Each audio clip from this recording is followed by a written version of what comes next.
Assalamualaikum dan sejahtera. So hari ini saya menerangkan apa tu Meta Andromeda.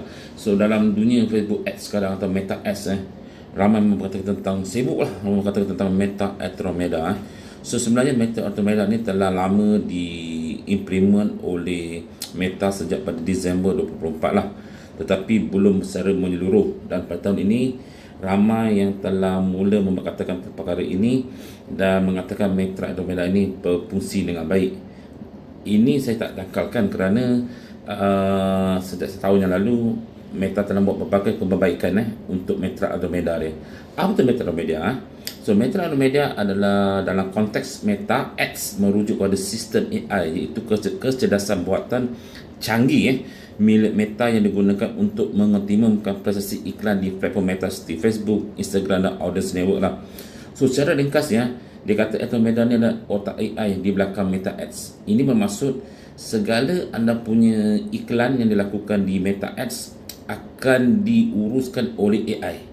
So dia akan menguruskan dari segi AI ranking dan juga delivery system yang menganalisis berbilion data tingkah laku pengguna, menentukan siapa paling potensi untuk klik, engage atau beli, menyampaikan iklan kepada audience dengan terbaik lah dalam masa nyata, dan menggantikan sistem lama dan menjadikan iklan lebih tepat, lebih laju dan efektif. Itu tujuannya So Meta nak kasih sebuah Meta Ads dia ni, orang kata sales yang tinggi kepada pengguna lah. Dan dia tak guna lah ketika orang melabur duit tapi orang tidak dapat ROI atau ROS yang bagus lah.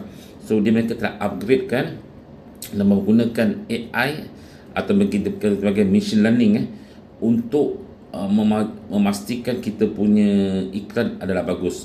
So AI akan belajar, machine learning ni AI ambil masa nak belajar lah. Machine learning akan belajar dari kreatif yang anda buat, dan mereka akan bawakan kreatif anda tu kepada audience yang spesifik. Itu masuk di sini So artinya dalam hal ini kreatif adalah amat kritikal. Iklannya image, iklan, video atau UGC atau reel anda adalah amat penting, kerana AI akan refer pada kreatif anda ini. Okey. So dia kemudian akan optimumkan kepada siapa yang audience yang mereka nak tunjukkan, sama ada dalam menggunakan platform sebenarnya tentukan itu. Okey.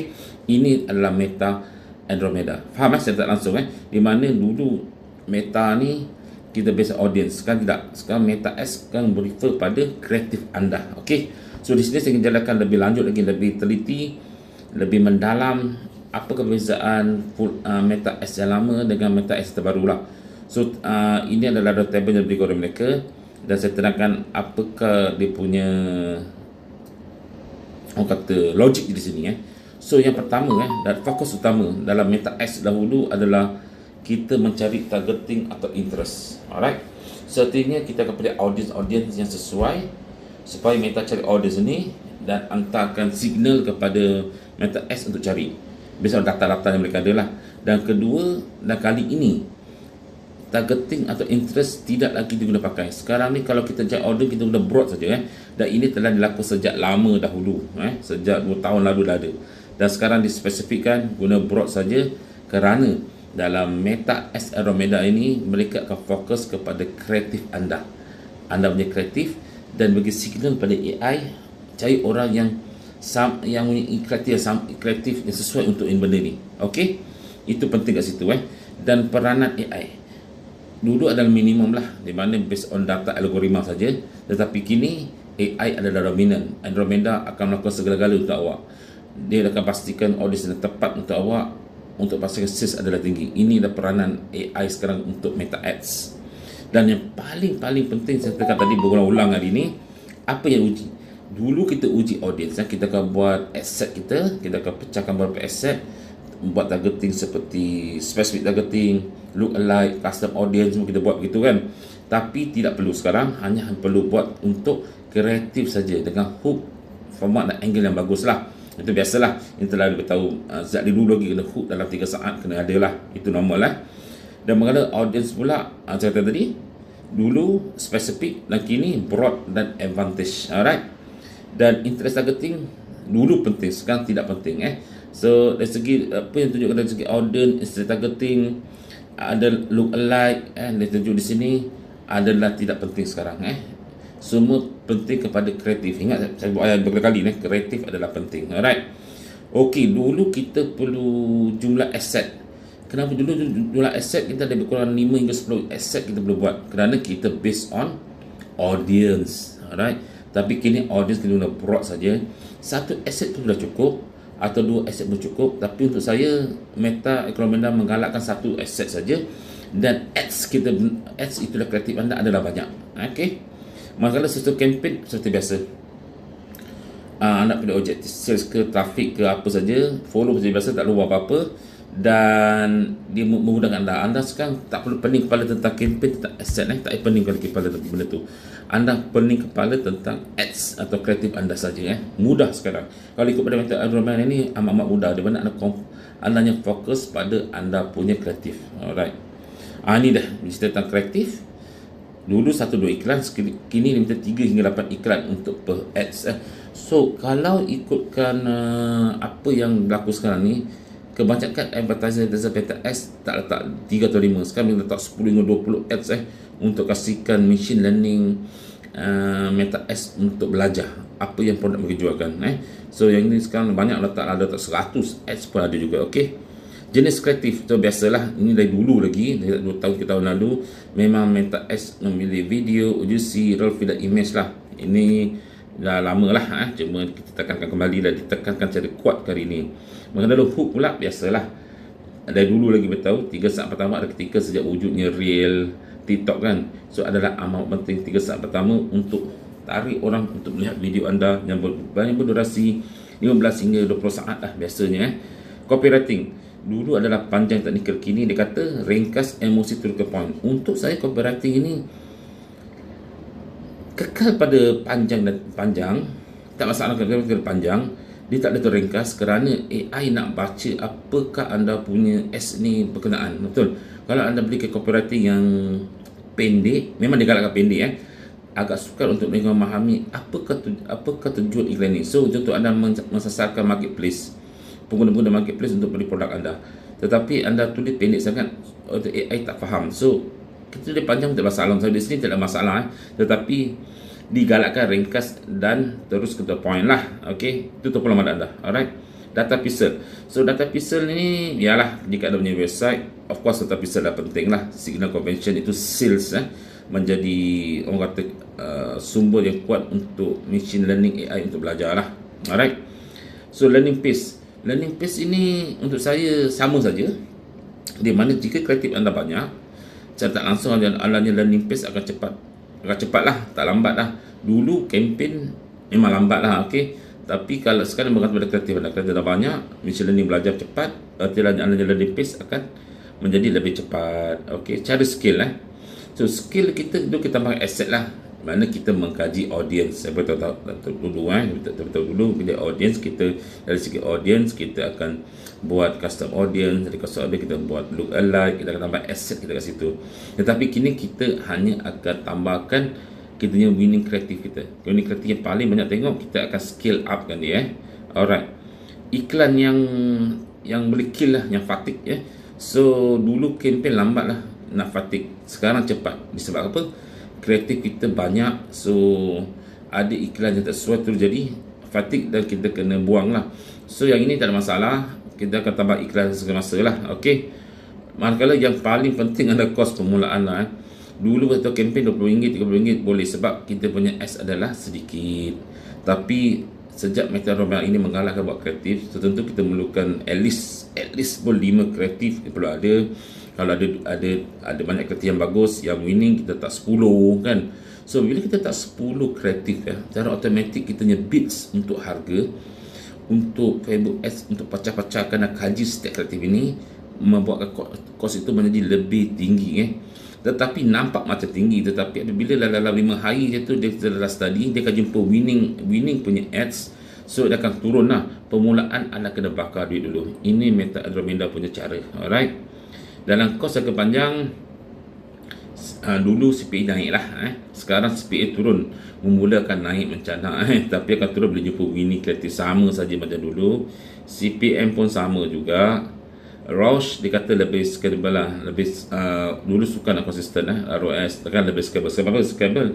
Dia stabil disebabkan banyak kreatif. So keupayaan untuk AI Meta S untuk tunjuk kepada banyak customer untuk membeli adalah lebih baik lagi. Itulah dia punya logik kat situ. Risiko fatigue dulu agak lambat lah, lambat-lambat pun dah rasa dalam 5 bulan 6 bulan body fatigue lah. Sekarang ni tak ada, cepat. So anda perlu sentiasa membuat kreatif untuk rotate kreatif anda lah. So kreatif adalah main peran yang penting. So anda pastikan ada backup kreatif untuk setiap produk anda. Ingat kat situ. Tempoh iklan dulu memang lama lah, 5 bulan 6 bulan. Sekarang pendek disebabkan adanya banyak variasi-variasi iklan yang perlu anda kaji kat situ.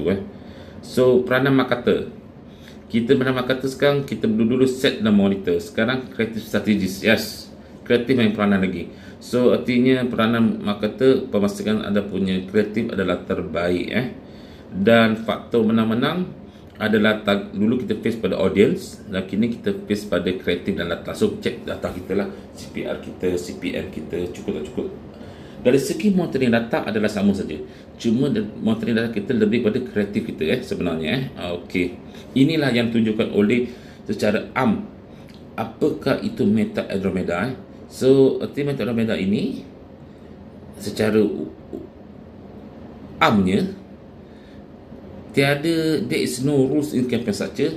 Buat macam biasa, jangan pening kepala. Creative signal is very important. Yes, kena pastikan kreatif anda ini adalah bagus dan bagus dan bagus dan bagus. Okey, kena pastikan situ sebelum anda buat. Jangan, don't be scared of creative diversity. So anda boleh ubah anda punya kreatif itu dalam bentuk pelbagai cara. Ini saya tunjukkan kemudian. Dan targeting doesn't mean anything. Sekarang guna broad saja, jangan pening kepala nak cek spesifik targeting, tak ada lagi sekarang. Sekarang semua menggunakan broad saja. Targeting tak ada mana sekarang, kreatif adalah mana. Focus on data quality you feed to Meta. So kita pastikan data yang kita masuk, copywriting kita, headline kita, kreatif kita adalah berkualiti untuk Meta faham. Meta AI untuk learning, faham apa yang nak mahukan. So saya telah pendekkan lagi dari segi before and after untuk Meta S lama dan baru. Dulu audit kita pick up manually, sekarang semua kita boleh broad. Dulu kita test small ads average, sekarang kita test dozen or 100 as one, banyak yang boleh. Dulu kita adjust budget and bid, sekarang ni AI akan anda buat ads banyak tu, AI akan pilih mana dia akan susun anda punya budget ikut dia punya machine learning mereka. So tak perlu pening pada buat, anda tinggalkan, AI akan uruskan. Okey, CBO ku, ABO ku, semua yang pening AI akan buatkan. Itu semua tak ada lagi dah sekarang. As relief on interest targeting, dulu kita bergantung pada interest targeting untuk audience kita. Sekarang rely on behavior dan creative meaning. Okey, pasti kreatif anda difahami oleh AI machine learning. Alright, so ini contoh saya beri kat sini. Okey, dahulu kalau kedua dahulu kita akan buat satu iklan menggunakan adset. Ads kita macam ni lah, Canva blogger saya menjual master class website je. Saya hanya ubah dari segi warna dan font saja supaya mereka mana yang suka oleh orang ramai. Dulu macam ni caranya, tapi sekarang kita boleh buat sebegini. Kita boleh pecah kepada bentuk-bentuk begini dan AI akan cari manakah iklan yang terbaik dan sukai oleh orang kata customer anda. So dia akan pecah begini. Ini adalah cara biasa. Macam ni cara 3 jenis bentuk image, dan bentuk image sama, berbeza font, dan kita boleh buat diversity. Saya katakan diversity ada sebegini, di mana anda menjual produk, contoh saya jual master class website, saya akan buat iklan ini spesifik untuk audience. Sebab apa? Kerana Meta boleh cari spesifik audience untuk anda, tak perlu pening. So ambil peluang ini dan anda akan buat iklan sebegini, di mana anda tulis e-commerce mahal, guna Canva blogger. Sekarang cek orang-orang yang cari e-commerce, dia cari orang yang meniaga di marketplace rugi, orang yang menjaga di TikTok atau Shopee yang ingin tukar ke website, dia akan cari orang ni. Dan susah buat website, orang yang nak buat website takut, dia akan cari orang-orang sini, cek audience sini. Cuma dari segi sini anda kena ubah anda punya copywriting lah dekat headline tu, supaya Meta Andromeda AI ni faham apa yang anda nak buat. So inilah kelebihan yang kita buat, kita boleh diversity kita punya iklan. So mungkin boleh kita combinekan 3 bawah ni dan atas ambil 6 iklan serentak kita dimasukkan sekali. So Meta akan urus untuk anda. So cara copywriting anda berbeza lah. Okey, so inilah method Andromeda, amat mudah. So untuk saya jelaskan sekali lagi, kreatif adalah amat penting. Jika kreatif anda tak bagus, jangan buat method Andromeda. Pasti kreatif anda tu bagus, dan macam nak uji, anda boleh uji di TikTok atau di Instagram yang mana banyak tontonan anda keluarkan. Anda boleh jadikan sebagai anda punya untuk sebagai winning produk anda. Okey, so itu caranya untuk membuat kita punya meta Andromeda. So kita kena uji kreatif itu dulu. Makan masa untuk cari kreatif anda, tetapi anda cari kreatif yang winning. Okey, ramai katakan, Hanif, sekarang ni bila buat meta Andromeda ni ada yang rugi, ada yang untung. Kebanyakan rugi. Memang kerana ada dua sebab. Kerana untuk meta Andromeda ni dia berkisar tentang bits, okey, di mana anda punya modal untuk buat S adalah tidak tinggi. Okey, kata anda saya jual meta, saya jual masterclass website, bukan saya jual penjual A, penjual B, penjual C pun jual benda yang sama. Mereka yang bits lebih tinggi akan ditunjukkan lebih hadapan. So saya perlukan modal yang besar untuk melawan pelanggan saya lain ni. Oleh itu menyebabkan kita ke belakang.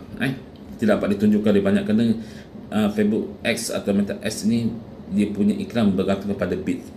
Contoh jika anda pada hari raya buat iklan lagi mahal, betul, berbanding bulan Januari ni lagi murah sebab bits, based on bits. Okay. Dan nombor dua, anda ni kreatif tidak bagus. Secara automatik kita tahu kata tak bagus, dah cepat fatik. So sebab itu anda punya hari kedua atau hari 1, 2, 3, hari pertama, hari kedua, 3 okey, hari keempat out.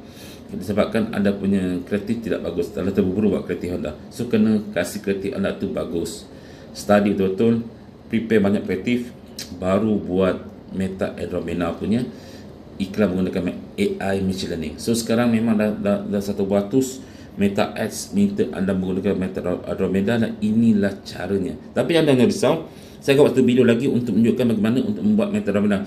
Tapi untuk saya, sesiapa yang telah mempunyai pengalaman membuat ads manager, campaign macam biasa, ads set macam biasa, cuma kita perlu buat 5 hingga 8 image dalam ads saja. Kita duplicate, kita pasang-pasang, itu sajalah cara dia. Saya tak ada ubah apa pun, cuma dalam kita tadi kita lihat data, itu saja cara sebenarnya. Okey, assalamualaikum warahmatullahi wabarakatuh. Saya anda telah faham bagaimana untuk memahami apa itu meta Andromeda, dan anda telah dapat jus atau gis apakah meta Andromeda nakkan, itu kreatif anda dan copywriting anda harus dipahami. Saya jelaskan bagaimana orang kata meta S ni tahu anda punya kreatif ini apa yang anda nak, ada cara nak tahu. Okey, assalamualaikum warahmatullahi wabarakatuh.